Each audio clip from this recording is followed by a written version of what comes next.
안녕하세요. 서버리스로 음식 레시피 구현하기 발표를 맡은 노아론입니다. 김유진입니다.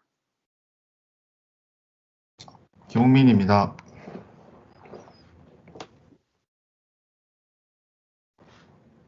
네. 이 이야기는 반떡국 세력과 싸우는 한 남자의 이야기입니다. 아빠, 나이는 어떻게 먹어? 나이? 떡국을 먹으면 한 살 더 먹는 거야. 떡이 뭐야? 떡국 말이지? 어떻게 만드는 거였더라? 이런 떡국 레시피가 전 세계 어디에도 없잖아. 떡국 레시피를 서버에 저장하면 서버가 망가지다니. 이런 말도 안 되는 일이. 하하, 자네 힘든 싸움을 시작했군. 전 세계에서 마이크로소프트 애저 서버리스만 남아있다고. 아빠, 나 한 살 더 먹을 수 있어? 걱정 마, 우리 딸. 아빠가 나이 먹게 해줄게. 이런 설날이 다가오고 있어. 25일 내로 떡국 레시피를 구현해야 하다니. 자네 펑션앱, 로직앱, 파워앱, 파워 오토메이트로 이루어지는 이 복잡한 서버리스 구현 과정을 해낼 수 있을까? 방법이 없나? 저스틴 유가 이끄는 MLSA 서버리스 팀이 있었지? 설마 김유진, 노아론, 김홍민으로 구성된 그 팀 말인가? 이렇게 서버리스 프로젝트가 시작되었습니다. 가장 먼저 아론님부터 발표를 시작하겠습니다. 네, 먼저 떡국을 애저 서버리스 기술을 이용해 만들게 된 배경, 서버리스를 사용하며 얻게 된 이점들과 어떻게 구현했는지 전체적인 과정에 대해 소개해드리겠습니다. 그 다음 김유진님께서 플로우 차트 구현 방식의 세부적인 내용과 로직의 파워앱에 대해 어떻게 사용했는지, 김홍민님께서 저희가 서버리스 레시피 개발을 통해 이룬 결과와 활용 방안에 대해 소개해드리겠습니다. 저희는 떡국 레시피의 구현을 위해 서버리스 컴퓨팅을 사용했습니다. 저희 3명은 주로 사용하는 언어가 모두 다른데요. 서버리스를 사용하면서 폴리그랏 프로그래밍이 가능해 개발 언어를 하나로 통일하지 않았습니다. 여러 언어를 쓸 수 있게 하여 각자에게 익숙한 언어를 사용했고 C#, 자바스크립트, 파이썬을 이용해 떡국 레시피를 구현할 수 있었습니다. 저희가 이용한 서버리스 기술로는 레시피의 각 순서에 맞게 요청을 받고 작업을 처리해주는 애저 펑션과 실제 떡국 요리법을 표현하고자 물이 끓는 시간, 떡을 불리는 데 소요되는 시간 지연을 동일하게 나타내기 위해 stateful 애저 듀어러블 펑션을 사용했습니다. 그리고 떡국을 만드는 사람에게 떡국의 이미지를 보여줄 수 있도록 블록 스토리지를 사용했습니다. 로직앱을 이용해서 떡국 레시피를 위한 전체 로직을 구성하고 파워앱에 파워 오토메이트를 연결해 별다른 코드 없이도 로직앱으로 요청이 가능한 클라이언트를 마련하였습니다. 이들의 방식은 파워앱을 통해 요청을 하면 파워 오토메이트에서 로직앱으로 연결되는 방식으로 이루어져 있습니다. 서버리스를 이용해 구현하면서 여러 가지 이점들이 있었는데요. 저희는 떡국 레시피를 서버리스로 구현하면서 총 9가지의 애저 펑션을 구현했습니다. 이 펑션들을 로직앱으로 감싸 마우스 드래그만으로 레시피의 각 과정에서 필요한 웹훅 기능을 사용할 수 있었습니다. 또한 이미지도 블록 스토리지로 이용해 쉽게 저장할 수 있었습니다. 만약 서버리스를 사용하지 않고 레시피를 구현했다면 다음과 같은 작업이 이뤄지지 않았을까 생각합니다. 스텝별로 요청받는 애저 펑션 대신에 서버 프레임워크에서 각 엔드포인트를 구성하고 하나의 서버에 모든 엔드포인트를 두는 대신 모두가 동일한 언어로 작업하는 옵션과 각 언어별로 서버를 두면서 외부 요청을 처리하기 위해 게이트웨이에 모두 연결하는 옵션 중 하나를 선택했을 것입니다. 이들을 구현하고도 아직 남은 작업들이 더 있습니다. 파워앱 대신 모바일 앱이나 웹을 구현하고 떡국이 완성될 때 알림을 사용자에게 주기 위해서 서버와 클라이언트의 알림 기능을 구현했을 것입니다. 그리고 떡국 사진을 저장하는 블록 스토리지 대신 이미지 정보를 저장하는 DB와 이미지의 추가적인 저장 공간이 필요했을 것입니다. 하지만 서버리스를 사용하게 되면서 인프라 측면에서의 작업은 최대한 줄이고 기능 구현에 집중해 빠른 속도를 낼 수 있었습니다. 비용적인 측면에서도 이점들이 있었는데요. 서버리스를 사용할 때 그리고 VM 인스턴스를 사용할 때 이들의 대략적인 비용 차이를 계산해 봤습니다. 서버리스에서 블록 스토리지를 위한 스토리지 계정, 로직앱, 애저 펑션 9개로 사용했을 때 레시피 이용을 위한 펑션 호출 횟수가 100만 회를 넘지 않는다면 애저 펑션에서의 가금은 발생하지 않았습니다. 스토리지 계정과 로직앱 사용을 위한 소량의 금액만이 청구가 됩니다. 다음은 가상머신의 경우인데요. 레시피 요청 빈도에 따라 필요한 자원이 다를 것이기에 가장 낮은 사양으로 계산을 해봤습니다. 한 개의 vCPU와 메모리 0.75GB의 사양인 A0 플랜을 사용했을 때 한 달에 약 16,000원 정도가 청구됩니다. 하지만 이 자원을 가지고 원활한 동작을 기대하기에는 다소 무리가 있어 보이기에 추가 비용이 필요할 것입니다.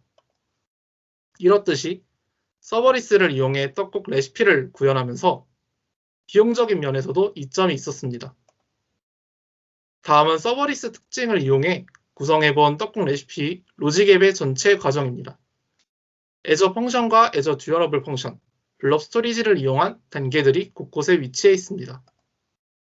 로직앱을 사용하면서 듀얼러블 펑션의 요청을 보내고 응답을 받는 데까지 약 2분의 시간이 소요되는 경우에는 타임아웃이 발생해 의도하는 응답을 받아낼 수 없었습니다. 이를 위해 로직앱의 웹훅 기능을 사용하였는데요. 듀얼러블 펑션의 수행이 완료되면 듀얼러블 펑션 내에서 로직앱의 콜백 URL을 요청해 보내게 됩니다. 이러한 방법을 통해 저희가 의도하고자 한 일정 시간 이후에 작업 완료를 이끌어낼 수 있었습니다. 이외의 로직에 대해선 로직앱에서 지원하는 논리식 기능을 이용해서 비교적 간단하게 구현할 수 있었습니다. 레시피의 로직이 모두 처리되면 이메일과 파워 오토메이트 콜백을 통해 떡국이 완성되었다는 응답을 보내는 과정으로 구성되어 있습니다. 이 떡국 레시피의 플로우 차트와 세부적인 구현에 대한 내용은 김유진 님이 이어서 해주시겠습니다.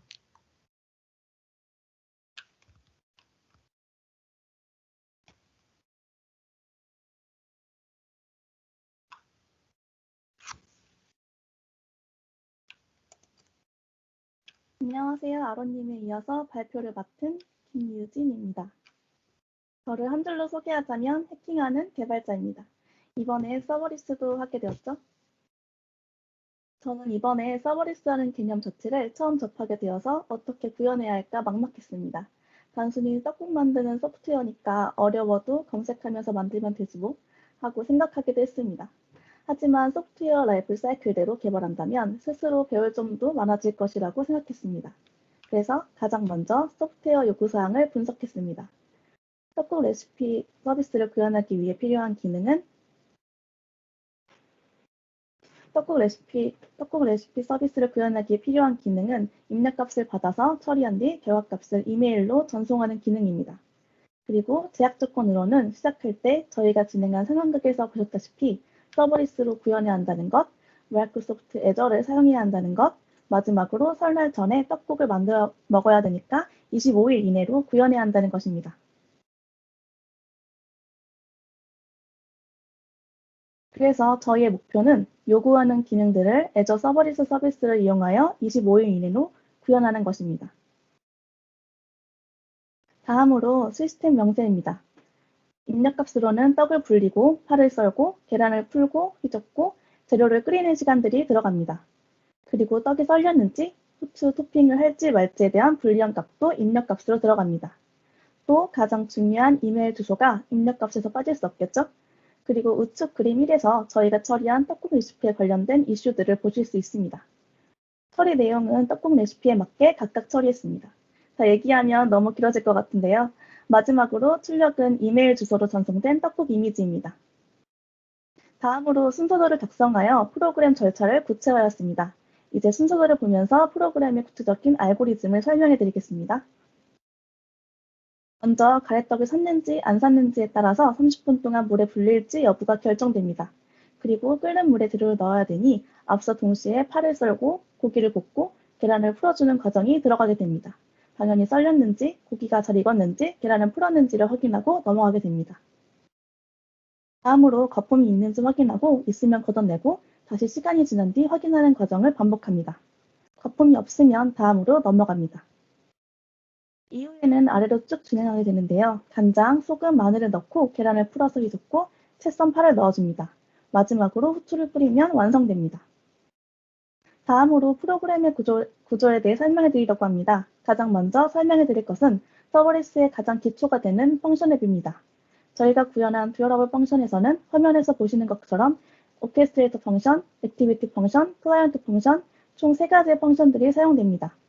가장 먼저 오케스트레이터 펑션은 어떤 액션이 어떻게 실행되는지 그리고 액션들이 어떤 순서로 실행되는지를 결정하는 함수입니다. 그리고 액티비티 펑션은 듀얼러블 펑션 오케스트레이션에서 작업의 기본 단위입니다. 마지막으로 클라이언트 펑션의 정의가 약간 복잡한데요. 일단 오케스트레이터 펑션이 아닌 나머지 펑션은 다 클라이언트 펑션이 될 수 있습니다. 왜냐? 오케스트레이터 펑션을 수요해주는 역할을 클라이언트 펑션이 수행하기 때문입니다. 다양한 펑션들이 클라이언트 펑션이 될 수 있는데요. 여기서 저희는 HTTP 트리거드 펑션을 클라이언트 펑션으로 사용했습니다. 다음으로 로직앱입니다. 로직앱은 특정 이벤트가 발생하거나 사용 가능한 새 데이터가 특정 기준을 충족할 때 실행되는 트리거를 통해서 실행되고 전체적인 작업 흐름을 구성하는 역할을 수행합니다.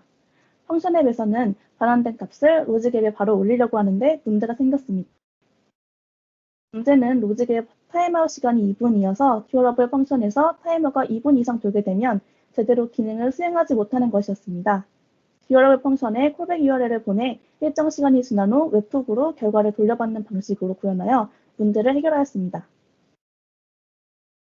전체적인 흐름은 저희가 구현한 로직앱들을 알고리즘에 따라 유기적으로 연결하고 마지막 로직에서 블럭 저장소에 저장되어 있는 이미지를 호출하는 구조입니다.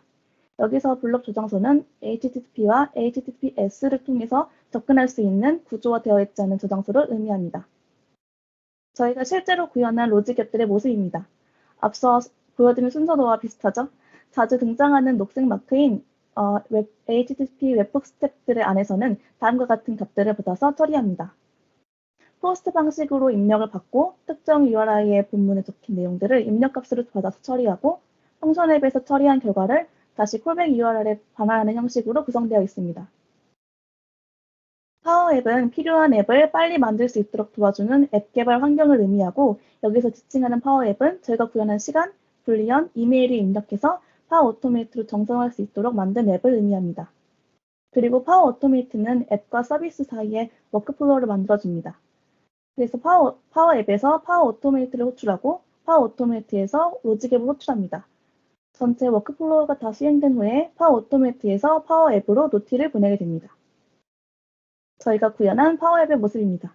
보시는 것과 같이 시간과 이메일과 불리한 값들을 입력할 수 있는 필드들이 있고 이 입력 값들을 파워 오토메이트로 보낼 수 있는 버튼들이 존재합니다. 다음으로 실제 저희가 구현한 것에 비추어 파워 오토메이트를 설명해 드리겠습니다. 가장 먼저 맨 위에 들어가 있는 트리거는 우리가 만든 파워 앱을 기반으로 트리거하겠다는 의미에서 파워 앱이 가장 우선에서 들어갑니다. 해당 파워 앱을 자동화된 웹북 플로우를 처리하기 위해 파워 오토메이트가 사용됩니다. 레시피에서는 로직 앱에 들어가야 하는 인풋 값을 넣어줍니다. 데이터를 받고 해당 데이터를 JSON으로 바꾼 뒤 로직 앱에서 최종적으로 반환하는 URI 값을 받고 그 URI와 함께 JSON으로 바꾼 데이터들을 합쳐 하나로 만듭니다. 그리고 여기 존재하는 데이터들 중 이메일 값을 데이터 입력받은 것으로 취급하고 HTTP 웹훅에서 반환된 이미지 URI를 파워 앱으로 넘겨서 이메일을 전송하게 됩니다. 만들어진 파워 앱의 이메일을 받아서 알람을 주도록 처리하고 워크플로우가 맞춰질 때 발송됩니다. 그리고 다 맞춰진 결과는 파워 앱의 해당 결과를 함께 반환합니다. 전체적인 모습입니다. 파워 앱이 파워 오토메이트를 호출하면 파워 오토메이트는 로직 앱의 워크플로우를 호출하고 각각 로직 앱에서 구현한 펑션 앱들의 기능을 작동하면서 알고리즘에 따라 전체적인 절차를 수행할 수 있는 흐름을 볼 수 있습니다. 최종적으로 파워 앱에 노티가 보내지고 로직 앱에서 블럭 저장소의 이미지를 뽑아서 입력값으로 받은 이메일로 전송하게 됩니다. 이제 세부적으로 어떻게 구현되어 있는지 간단하게만 보여드리겠습니다. 소스 코드를 다 알아면 보여드리는 저도 여러분도 재미없고 피곤하죠? 클라이언트 펑션의 핵심은 표시한 세 부분, 클라이언트와 인스턴스 아이디, 스테이터스 리스폰스 체크입니다. 듀러블 오케스트레이션 클라이언트가 오케스트레이터 함수를 트리거하고 임의의 인스턴스 아이디가 새롭게 생성되고 최종적으로 해당 리퀘스트에 대한 스테이터스 값을 반환하는 형태입니다. 다른 클라이언트 펑션에서도 똑같이 생겼습니다. 다음으로 오케스트레이터 펑션입니다. 듀러블 펑션이어서 타이머 기능이 들어가 있는데요. 현재 UTC 시간을 받아서 타임 변수에 넣고 제가 기다릴 시간만큼 타임 델타 함수를 이용해서 타임에 더해줍니다. 그리고 더한 값을 create 타이머에 넣어 타이머를 작동시키고 액티비티 함수를 호출해서 결과값을 변수에 넣는 식으로 진행됩니다. 이 모든 것은 저와 저희 팀원들이 설계해둔 알고리즘에 맞춰 조건 분기 및 시간이 정해지게 되어 있습니다. 마지막으로 액티비티 펑션입니다. 보통 안에 임의로 정해져 있는 불리한 값이 있고 true 값이 나올 때 웹폭 URL을 반환하거나 불리한 반환이 없다면 항상 true 값을 담은 웹폭 URL을 반환하는 형식으로 짜여져 있습니다. 마지막으로 폴리글랏에 대해서 말씀드리고 싶습니다. 애저의 서버리스는 여러 가지 언어로 개발해도 기능상 전혀 문제없이 작동하게 되어 있습니다. 여기서 처음 구조를 파악할 때 힘들었던 부분이 빨간색으로 표시한 부분입니다. 이 부분들은 HTTP 트리거드 펑션에 존재하는 클라이언트를 만드는 부분입니다. 여기 나오는 세 가지 함수가 각각 이름만 다를 뿐 같은 기능을 수행합니다. 사실 처음 서버리스를 개발할 때 너무나 낯설기도 하고 어색하게 느껴질 수 있습니다. 하지만 막상 직접 개발해 보신다면 크게 어렵지 않다는 것을 아실 수 있을 겁니다. 또한 폴리글랏을 활용하여 자신의 언어 숙련도를 통해 개발 속도를 더 빠르게 하고 오류가 날 가능성을 저하시키는 데 도움이 될 것이라고 생각합니다. 이제 마지막으로 홍미님은 이 서비스가 어떻게 작동하는지에 대한 데모 영상과 저희가 힘들었던 부분, 앞으로 활용 방안에 대해서 발표해 주실 것입니다.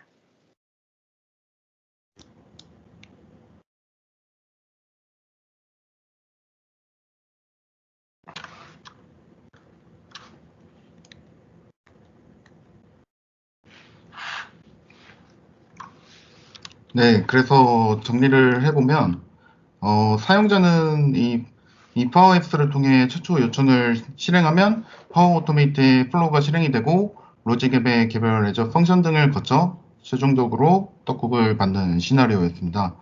이 제품이라는 관점에서 보면 네 가지나 되는 기술이 사용되었는데 저는 이러한 것들을 어떻게 활용하고 사용할 때 어려웠던 점들을 종합해서 한번 말해보려고 합니다.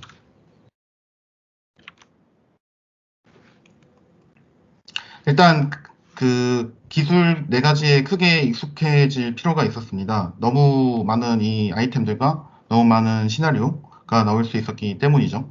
떡국 시나리오란 것을 완성하기 위해서 순서도가 그려졌고 그 순서도 각각을 이제 애저 펑션스로 만들었죠. 이 해당 펑션들을 제어하기 위해서 로직 앱이 필요했고 이 로직 앱을 실제 배포하고 비즈니스에 적용하기 위해 파워옵스와 파워 오토메이트가 필요했던 것입니다.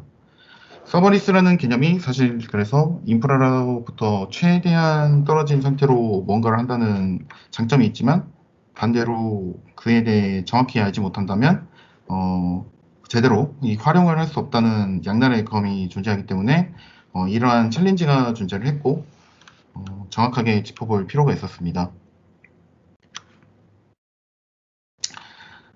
이 밖에도 많은 비교할 수 있는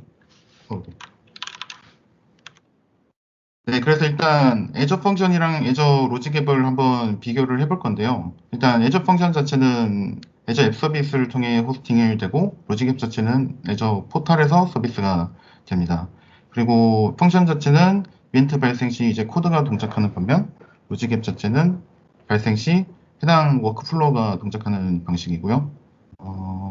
그리고 펑션은 바인딩을 통해서 다른 서비스 등과 이제 통합을 한다면 이 로직 앱은 커넥터를 통해 다른 서비스 등과 통합이 되는 형태라고 보시면 될 것 같습니다. 그리고 애저 펑션 자체는 그렇기 때문에 코드를 통해 이제 작성을 할 수 있는 반면 이제 로직 앱은 포탈 내에 이제 디자이너를 통해서 작성을 한다는 점을 들 수가 있겠고 배포의 관점에서 볼 때는 펑션 자체는 이제 다양하게 배포를 할 수 있는 뭐 코드를 통해서 해도 되고 아니면 어떤 그 IDE에서 제공하는 그 배포 시나리오를 사용해도 되고 이제 GitHub 액션이나 이제 애저 파이프라인 같은 것을 통해서 배포를 할 수 있는데 그건 이제 당연히 코드를 통해서 작성이 되었기 때문이죠. 로직앱 같은 경우에는 이제 ARM 템플릿을 통해서 배포를 한다는 큰 차이점이 있습니다. 그래서 이 활용 방안을 이제 저희 시나리오에 한번 비춰서 이제 정리를 해보면, 일단 로직앱을 통해서 비즈니스 프로세스를 설계하고, 그 다음에 애저 펑션을 통해서 각 흐름에 이제 코드를 구현하고, 애저 펑션의 이 흐름의 코드라는 거는 그 아까 순서에서 보신 각각의 흐름을 뜻하는 거고요. 세 번째로 로직앱을 통해서 이제 두 번째 단계에 대한 이제 오케스트레이션, 이제 말 그대로 이제 로직을 이제 합친다는 뭐 의미로 보시면 될 것 같고요. 마지막에 애저 포탈을 통해 배포를 하는 시나리오로 보시면 될 것 같아요. 그래서 제가 영상을 준비를 했었는데, 그 영상이 이제 흐름이 좀 끊길 것 같아서 사진으로 제가 설명을 드리면서 그냥 간단한 시나리오를 설명을 한번 드리겠습니다. 일단 포탈에서 논리앱을 하나 만드시고, 논리앱을 제가 말씀드릴 데모는 그냥, 어떠한 이메일이 도착을 했는데, 그 이메일이 예를 들어서 제가 뭐 휴가 중이거나 이럴 때 온 메일인데, 그게 어떤 고객사라든지 어떤 저희 고객의 뭐 긴급한 메일이다.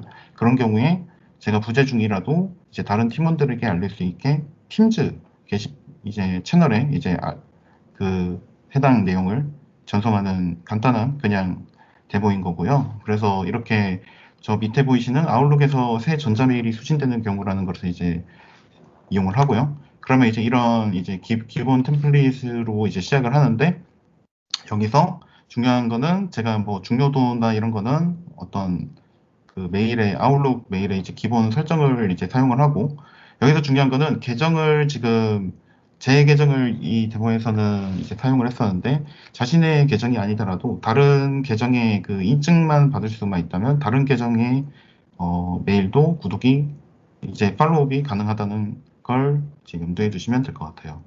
그리고 이제 다음 단계로 여기서 이제 애저 펑션을 이용할 건데, 애저 펑션에서는 어떤 걸 이용할 거냐면, 일단 제가 미리 만들어 놓은 애저 펑션을 선택을 하시고, 애저 펑션에서는 뭘 할 거냐면, 보낸 사람, 예를 들어서 특정 이제 중요한 사람들을 이제 처리해주는 로직을 이제 애저 펑션에서 그냥 받아서 이 사람이 맞나 아니다 정도만 이제 결과로 받고, 그 다음에 이제 팀즈의 어떤 특정 채널에 이제 해당 메시지 내용을 그냥 전송한다 라는 게 이제 간단하게 이런 로직을 짤 수가 있고, 이제 제가 예를 들어서 이렇게 긴급 표시를 이제 체크를 하고, 뭐 내용을 뭐 긴급이라고 했고, 이런 상태로 이제 보내면 최종적으로 이렇게 이제 채널에 게시가 되는 데모를 이제 한번 구상을 해보실 수 있습니다. 이게 제가 그냥 단순히 제가 생각한 데모긴 한데, 이 생각한 데모라는 게 템플릿에서 기본적으로 제공하는 것들을 조합해서 할 수가 있기 때문에, 또 애저 펑션에서 만약에 제공되지 않는 어떤 그런 형식이 있다면 애저 펑션을 통해 코드를 통해서 이제 작성을 하실 수 있다는 점 생각을 하시면 될 것 같아요.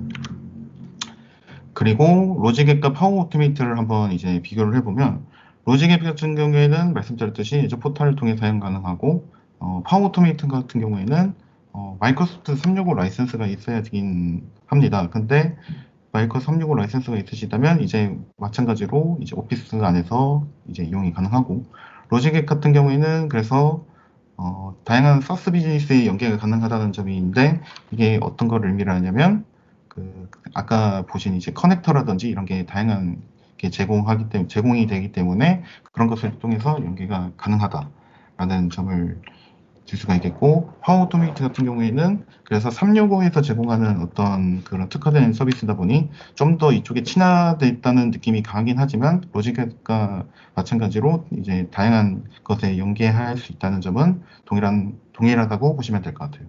그리고 로직앱 같은 경우에는 ARM 템플릿을 통해 배포를 하지만, 파워 오토메이트 같은 경우에는 이제 얘 역시도 안에 이제 다양한 템플릿이 이제 존재를 하기 때문에 템플릿을 조합을 하고 해서 배포를 하는 형식을 줄 수 있을 것 같습니다.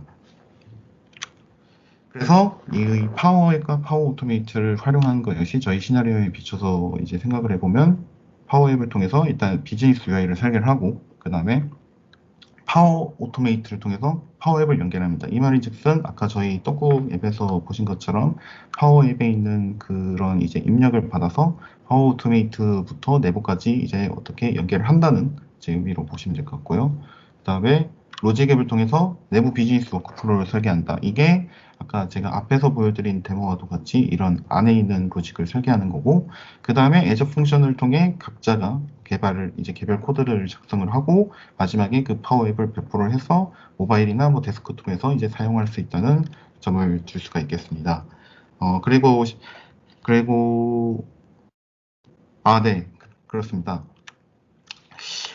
저희 발표는 여기까지입니다. 지금까지 들어주셔서 대단히 감사하고요. 지아님 나와주세요. 네, 발표해 주셔서 감사합니다. 첫 번째 세션 발표해 주신 세 분께 다시 한번 박수를 부탁드리겠습니다.